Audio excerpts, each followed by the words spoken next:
Oh, Nelly, this was real dog shit. I'm John Rickman with the retro review of BloodRayne, directed by Uwe Boll, who I always named Ew Boll, like in ew, there is something disgusting at the bottom of this bowl, I can't clean something out of this bowl, I can't get it to fucking flush, oh, it's just another Uwe Boll movie coming to the goddamn surface. If you're unfamiliar with him, he's a director that tries to be as talented as Ed Wood, yet doesn't even have a fraction of the talent or passion that Ed Wood had. Ed Wood never directed a really good movie, but he had passion. He just didn't have the ability to make a good movie.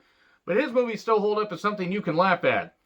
Uwe Boll movies, at least the mainstream ones, are fucking goddamn dog shit. He's most famous for making movies like House of the Dead, Alone in the Dark, BloodRayne, In the Name of the King, A Dungeon Siege Tale, which if you take a look at the cast and when that was released, holy shit, how did he get any name actors in any of his movies? Did he have dirt on them? Was he going to threaten to expose some of their secrets to, everybody in society?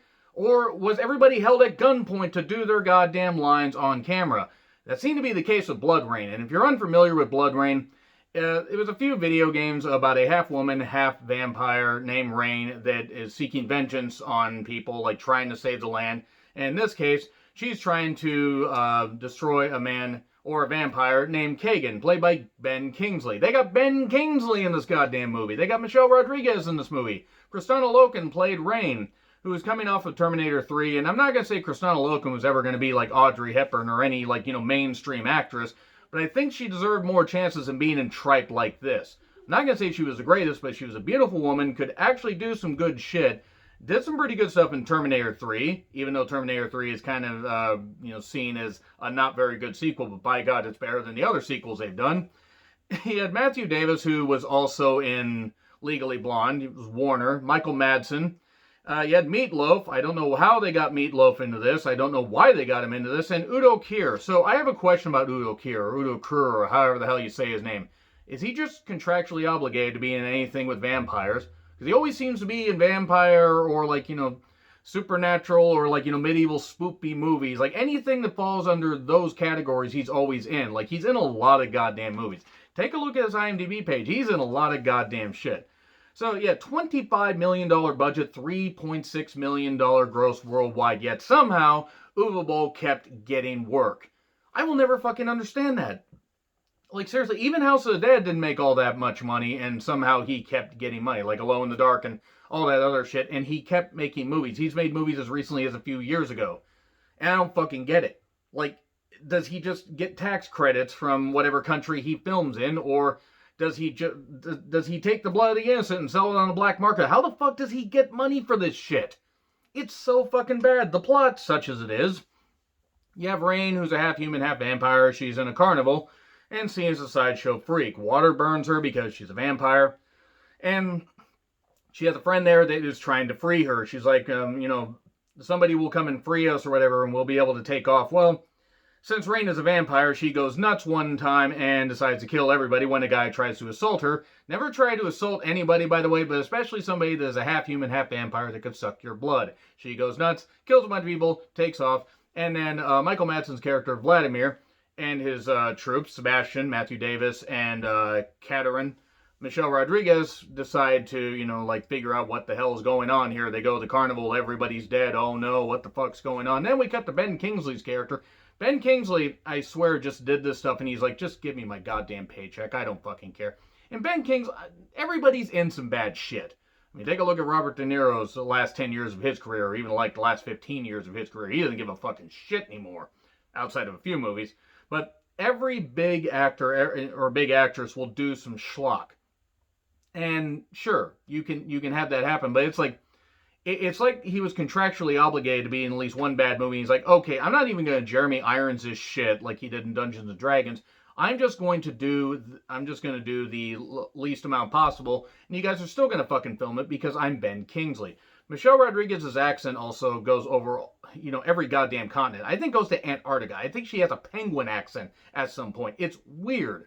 It's really fucking weird. And she's not the greatest actress, but again, everybody just seemed to be assing off, and all these scenes just did not flow well at all. We go from Rain at the Carnival, which sounds like, some kind of weird Gauntlet Dark Legacy level.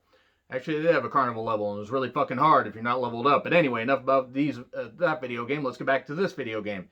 You got Michael Madsen and his group, and then you got Ben Kingsley sending his troops, which are all humans under his, under his control, or some are vampires, and then there's another bunch of vampires that don't realize that Rayne is half human, half vampire. And then you also have Billy Zane, who's in like about 3 scenes, and he writes to his daughter, played by Michelle Rodriguez, and it's like, hey, we're ordered to protect this Brimstone Society, the Dead Brimstone Society, hellfire and brimstone, by God, and we're supposed to, protect all this, but hey, something bad's happening here, you need to come home, or whatever he basically said. Billy Zane seemed like he was fucking just giving up at this point. He was like, oh, I'll just do this. Hell, I was in, Tales from the Crypt Demon Knight, which actually was a pretty fun movie. And yeah, Kagan is determined to get all these parts of this, like, once powerful vampire that were all separated and put into, like, monasteries or underwater or whatever, and he's trying to get them all together to be this, to create an all-powerful vampire to conquer the world, as one does. The acting, again, feels like it was done at gunpoint. Like, hey, we're going to do something bad if you don't do your lines, but do them in the worst way possible, because nobody's really going to care about this. We're going to sell it on the name alone. The music is really fucking cheesy. The fight scenes are really fucking bad. The camera work is absolute ass. It's like they'll cut away, we'll have blood splatters, and then, oh, these characters are getting killed. Not those characters. Who are they? I don't fucking know. The movie doesn't fucking know. Why do you... Rayne finds out about all this stuff about Kagan and says, oh, it's like from this fortune teller. Why do you tell me this? Because it's my purpose. The acting, so stale, so stilted. It's like they took an 80s movie, like an 80s medieval movie that was really cheesy, but at least was fun, sucked the life out of it, and kept the special effects the same. Like, seriously, all the special effects are really bad. And I'm not even saying the people working on the film weren't talented, but it's just, it was so rushed. It felt like all the fight scenes were done in 1 or 2 takes. I'd be surprised if this movie took longer than a month to film. She goes to, get this one thing called the eye, which is like supposed to be this all-seeing eye, like part of the vampire, and there's these floor shurikens, and she somehow manages to get the eye, and she absorbs it, and now she has this ability to see stuff, but all it does is give her a glowy eye thing. And then she finds out from Udo Kier's character that there's something else called a rib and a heart. Like, I mean, obviously that we all have, but that's part of the vampire parts that were around. Vamparts, if you will. Rampart. Anyway, the monastery gets attacked. We get more bad violence and blood splatters. Just all these scenes are just randomly thrown together, and none of the actors seem to remember that they're in the same movie. Hey, I'll just do this all of a sudden. Hey, we'll just mention this character, and we'll just go do this, and oh, my father wants me to do this, but I'm going to stay loyal to you, and no, I'm not. I'm going to fucking betray you. And that's what fucking happened. They have Michelle Rodriguez's character betray everybody, because she was trying to save herself. And the computer effects, the vampire, facials and stuff like that, and the blood splatters are just really goddamn bad. The cheesy flashbacks, because we know that Rayne's mother was killed by Kagan, but we need to be reminded about 50 million more times. We get a really funny sex scene with her and Sebastian's character. To be fair, with Kristanna Loken at that point, I wouldn't blame any guy, or any girl for that matter. But it was just ridiculous. It's just everything about this movie is just so fucking stupid. It's dangerous to go alone. Take this is what I thought when they visited the shop to get all these supplies, like this Chinese gunpowder and stuff like that, that they get all this stuff that I think they use once and then that's it. It's like some of the worst RPG elements. And making a video game movie should be a slam dunk, doing something like this, but they didn't even have fun and make it anything except cheesy stupid. The castle was like easily freaking broken into. Karen and Rayne, by the way, earlier swim to find this heart in this, like, area of this fort, this fortress that they had as their headquarters, and nobody bothered to mention that the heart was there before. Somebody could have easily swam down there because it was like 50 feet deep. Rayne was unable to, deal with water and suddenly can swim like a goddamn Olympian and hold her breath forever, for she is a half human, half vampire. Damn, Bayer!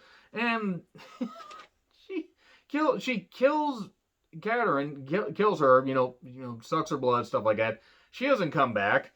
And then we get ritual interrupted because the three remaining characters that are on the good side, Rayne, Sebastian, and Michael Madsen's character, Vladimir, are all there.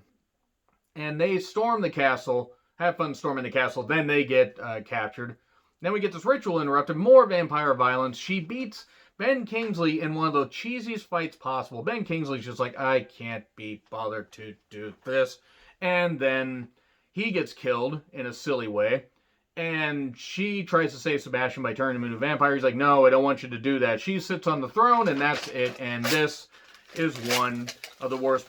Yeah, fuck the fact that Uwe Boll ever thought that making movies was his forte. I mean, I'm not saying I can make a goddamn movie, and that's why I don't try to do something like that. I just talk about shit, but fucking hell, if you aren't talented enough to do something, don't fucking do it. And I don't know who keeps giving him money, but stop it. You could feed hungry children with that, or fuck, you could just burn it. Actually, feed the hungry children, but you could just burn it because it would be a better use than giving Uwe Boll any more goddamn money. Anyway, agree, disagree with what I said, like, share, subscribe, Twitter handle in the description.